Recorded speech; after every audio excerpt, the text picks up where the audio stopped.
Good morning and welcome to VAS Golf. I haven't loaded any content up this Thursday. Been a very difficult week. Um, like I said, it's family issues. It's been hard. Hopefully next week I will again go back to norm with the content every Thursday is what I'm aiming at. I thought I'd do a quick video on my golfing journey, how I started to where I am now. So hopefully you enjoy this slightly different video. So family, massive sports fans. Sports always been a massive part of our family. Um, my dad was a professional footballer in the 50s and 60s. My mum could sit there and watch a game of football, no problem. She'd obviously go and watch my dad play. I was a keen footballer, did the usual stuff through schools and then played county. Um, but then started basically hanging around the streets, kicking a ball around, hanging around with probably the wrong element. And my dad saw that and thought, nah. So he grabbed me, took me to his local golf club, got me in there, which he'd been a member of for quite a few years. I think it's probably around the 1984, 85 mark. Got me into the golf club, joined me up as a member. Obviously, I'd played golf before, hit a few shots and stuff, but never really done like constantly playing 18 holes or 9 holes or whatever. But he got me in there, got me into the junior section. Group lessons with a guy by the name of the pro at the time was Paul Warner. So there was a load of us. Obviously, became to know different juniors that obviously became mates. But what a great environment! Literally, especially summer holidays, just drop you off 9 in the morning, pick you up at 7 in the evening. You probably play 54 holes, practice, chip, putting, all sorts of stuff. Lunchtime, go upstairs in the clubhouse, bowl of chips and soft drink. Like I said, you're in a safe environment, and I'd recommend that to a lot of parents. Obviously, I see them come down to my golf club many a time. They just drop the kids off for a few hours. At least they know they're safe and in a good environment. And you're into golf. What more can you ask for? Yeah. So my first handicap, believe it or not, was 36, which was the highest you could have in those days. Obviously, that's changed now, and you see a lot of 28s and so forth, and people obviously below that.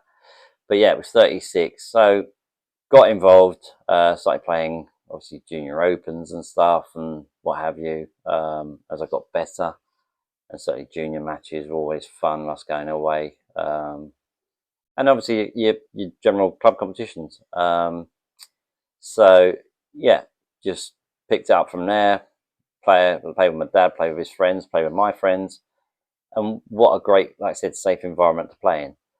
One my usual sort of stuff, like you would do, sort of singles, scratch stuff, club championships at your own club as a junior, and from there. So when it comes to winning stuff, probably three come to mind as a junior. My dad was a really good golfer, like really good. I think he got down to about four. Um, he actually won. He won a good few things in his time. Unfortunately, he's no longer with us. But me and him won the a big thing at our club was that you had your majors, and one was the St Patrick's Day major, and he won the adults that weekend, and I won the juniors. So you wouldn't see much of that going on at any club. Father and son winning adults and the juniors. So that was a great weekend. I remember that really clearly. Awesome. Um, so we used to have a tournament called the Spring Open, which brought in people from other clubs who play in it. And like I said, our membership base was probably about 500, so ladies, juniors, and adults. And yeah, a good friend of mine, I actually met that weekend, Richard Harland. I'm sure you won't mind me mentioning his name. He won the adults, so that was cool. I went out and I beat everybody scratch basically. I was a junior, but I beat everybody that weekend on scratch. I was off. I was probably 15, just 15, playing off a 10. But yeah, I won that weekend. But the thing was, on one of the days on the fourth hole, I got a hole in one, 130 odd yard par three. So I holed it. Cost my dad about £150, I'd say.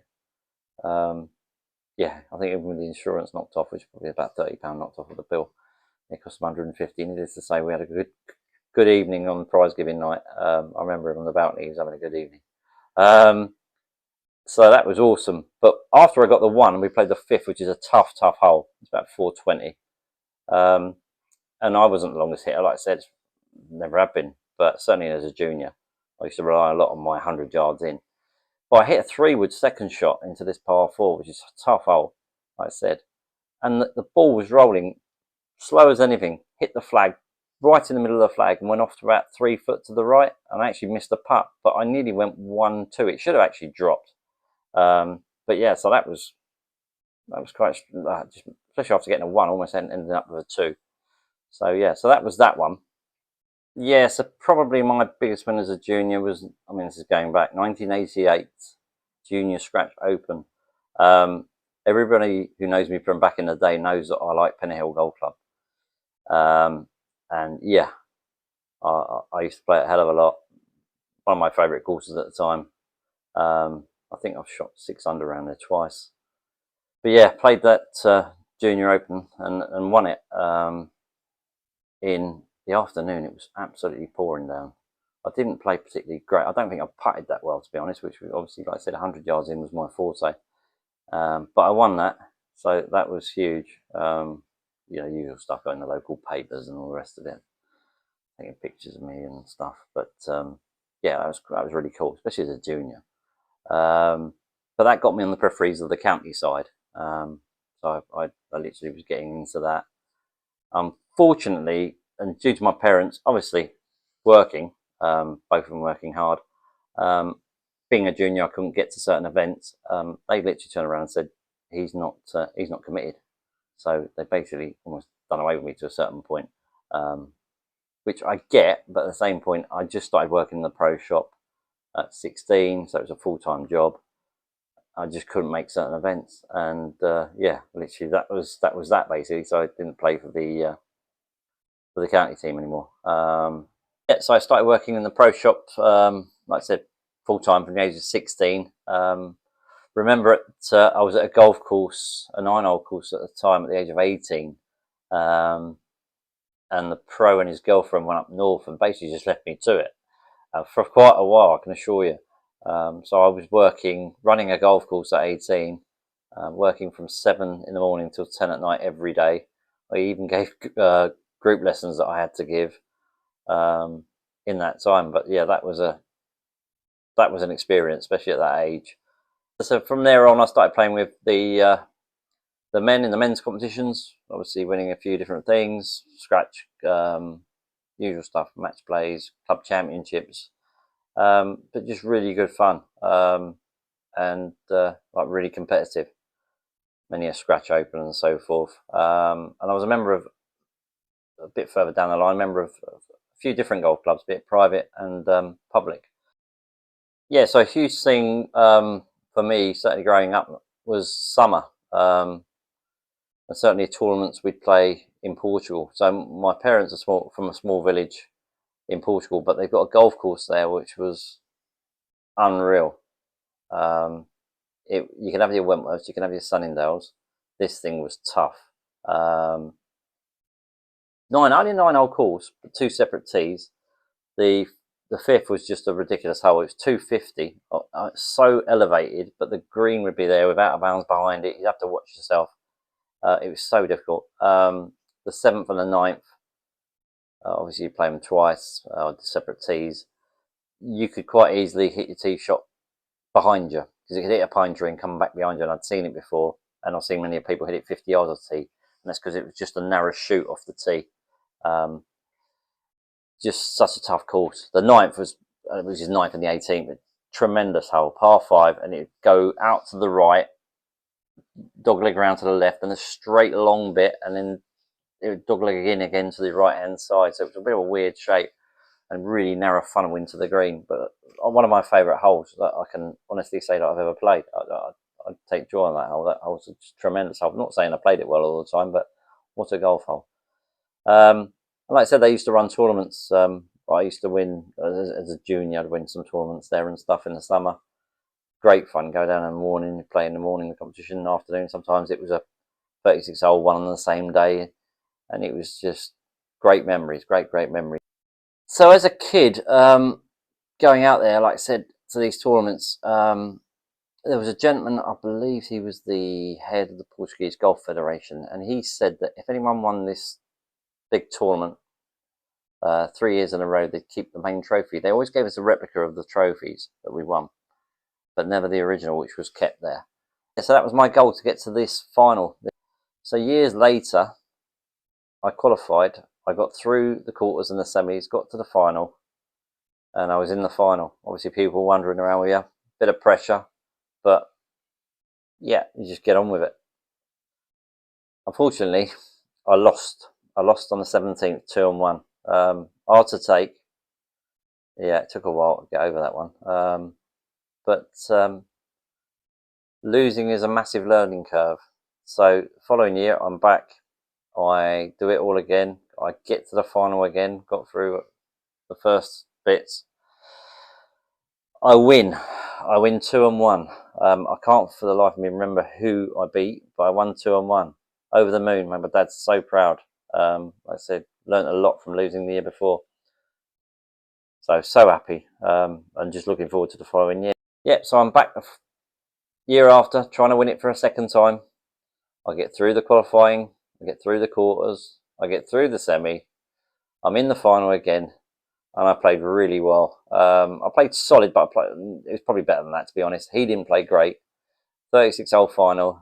Funny thing was, if my dad was caddying for me, I had no issues. But if I saw my dad on the course whilst I was playing, watching me, it put me off. So I barely saw my dad in that 36-hole final. And I won that. Hold on a sec. I won that 8-7. And the minute I won it, I shook the guy's hand. I sank the putt for birdie, shook the guy's hand, and my dad's head pops around from behind a pine tree, behind the green. So he comes over to celebrate me and all the rest of it. And like I said, it was just great. Making him proud, it was so important to me. But yeah, tremendous. So winning that 2 years in a row now. Like I said, he was over the moon, chuffed.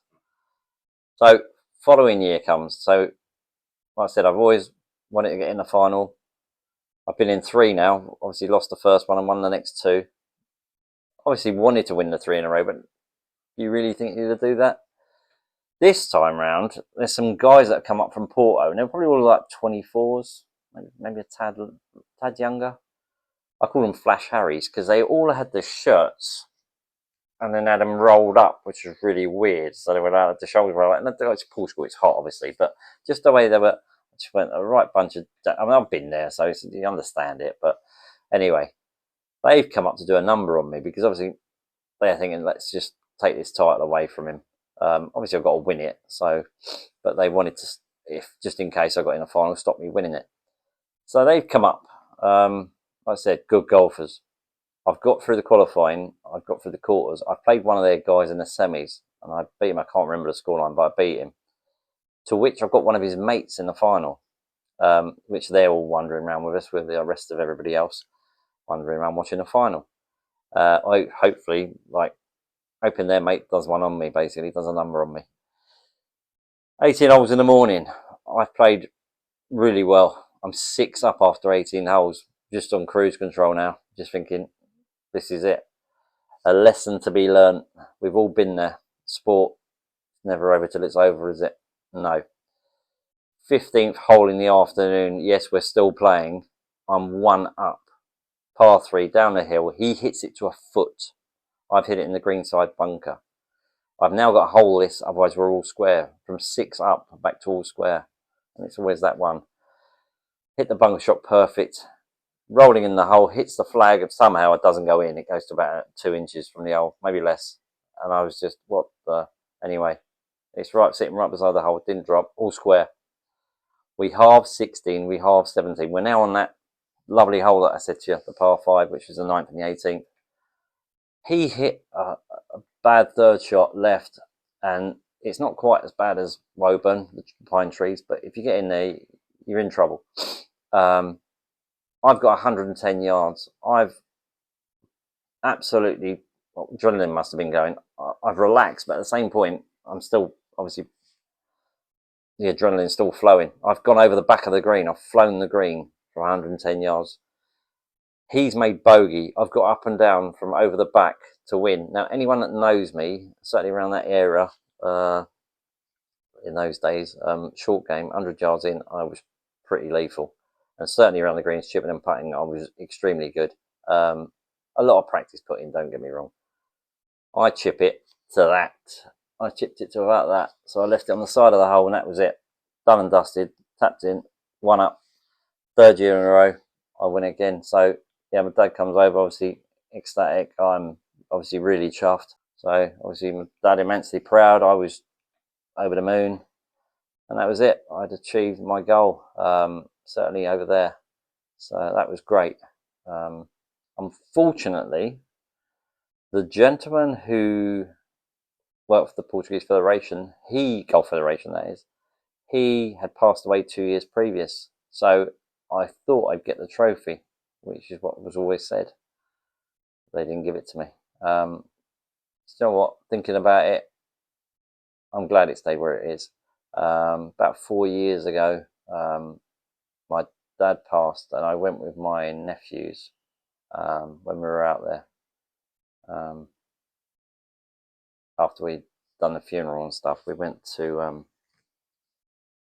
the golf course, the pro shop sort of thing, and the course has changed because it's now owned by corporate people and what have you, and they've made it into an 18-hole course, and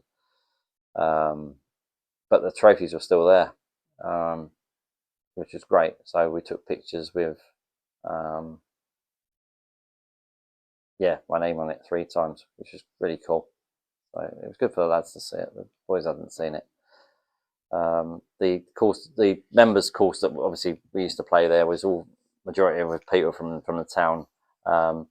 So they basically, a little bit obviously the financial side, they couldn't afford to play the course as it is now. So they built their own golf course, which was fair play to them, and it's still going to this day. So, but a lot of fond memories from over there. Obviously, it brings back a lot of memories of my dad as well. Yeah, just great memories. So a couple of funny stories. Well, I say funny story, just one about my dad. What was it? Scratch, which I won years later. But I was a junior at the time. My dad got into the scratch final at my golf club, and he was playing a guy called Steve Harper, who they called Bunny. He was off for 1. Heck of a golfer, this guy. So 36-hole final. They're all square in the afternoon on the 12th tee, and my dad goes for a flask. Gets a flask out, he's drinking his flask, and Steve goes, "What you got there?" So he tells him, "I've got Portuguese firewater, which is we call it aguardente." And he's like, "Give us a go." So he has a sip on this firewater. So they're all square. I mean, my dad's done really well. My dad was a heck of a golfer as well, don't get me wrong, but Steve was, yeah. He's had a sip on this firewater anyway. For the next 3 holes, he could barely, he was just coughing constantly. It really got to him. My dad proceeded to beat him 2-1. So I think the firewater certainly helped. But yeah, that was funny. But yeah, he wanted to drink it, so that was that. But my dad won a massive tournament there, which was great. But yeah, so certainly taught Steve a lesson. Another funny story is we were playing at our home club, and I was playing with one of my old friends, Lee French, and he said, "You've got to finish hole in 1 birdie par." So I was like, "Oh, that's not hard, is it?" So we're juniors. I proceeded to hit a 5-wood on this par 3. Yeah, I've holed it, hole in 1. 17th, not an easy hole. I've birdied it. We're going up the last. I've made a bit of a hash of it. I've hit my 3rd shot over the back of the green near the out of bounds. There's a 2-tier green, the pin's on top. I've got to chip it in. I've chipped it in. So exactly what he said, it is exactly how I finished. I remember it to this day. Like literally 1, 3, 4 finish. Quite funny. But yeah, to finish that way, absolute madness. So not really a funny story, but certainly a story of not giving up. One of the club championships back in the day at my home club, very first tee, first hole, all out of bounds down the right hand side. I I can't remember it. Probably on one hand I can remember how many times I've hit it out of bounds over the years, and obviously played there for many a year. But I proceed to hit it out of bounds. So I'm absolutely fuming, 3 off the tee. I know I've still got 35 holes to go, so I proceed to take a double bogey. So straight away, some of the guys have birdied the first. So I'm straight away 3 behind after 1 hole, fuming. But I actually knuckled down and thought, we'll see what this comes of this round. I'll just keep going. I then proceeded to play the next 17 holes in 5 under. So I ended up shooting 3 under. I shot around 64, so I led quite comfortably. But yeah, I think 70 was the next round, so I shot level par for 2 rounds and won that year. But taught me a valuable lesson. Just keep going. Don't. I know it's easier said than done, especially with a bad hole. But get your head down and keep going. You never know what the round might work out like. Yep. So that was my amateur stuff all done. I turned pro off a 1 handicap. Done some pro-ams, played a bit of Euro Pro stuff. But I had a golf course to run. I had a pro shop to run. I had staff. I had lessons. So that took priority on that sort of style of stuff. I had a living to be made. And like I said, I really enjoyed my teaching. Obviously started playing less. Because just didn't have the time. I taught a bit abroad as well. I taught in Portugal and in Spain at times, which was really enjoyable. But yeah, I had my own business to run, so that took priority on certainly on the playing side of stuff. And like I said, I've barely played in. So honestly, I've barely played in the last 10 years, maybe 15 years. And it's like I said, it's just been the time. I hope to change that. And obviously give you guys, like I said in the first video, it's to try and give back, give you some pointers, some tips that can help your game, and also it'll help me get out there and play, and hopefully you enjoy the journey. Yeah, so I'll probably drop a video Masters Week leading up to it. It'd be good to see your comments. What's your favourite Masters? I'll put the question out there. Hopefully I'll have some interaction, which as we go along, hopefully we'll start to build. But certainly I've got many a memory of Masters gone by, and we're all from different eras.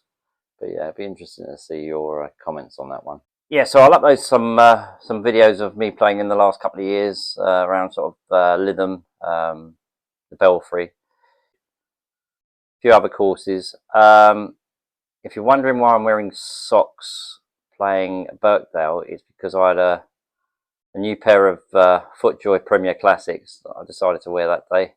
And by the 4th hole, both my heels were completely blistered.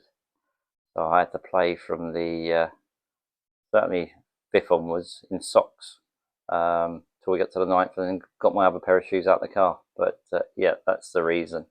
But yeah, hope you like the videos. Okay, that's enough from me. Hope you've enjoyed this little journey down memory lane for me, obviously. And I hope to see you all soon. Like I said, good to hear your comments on there. Obviously, it's a new channel. You've got to start somewhere.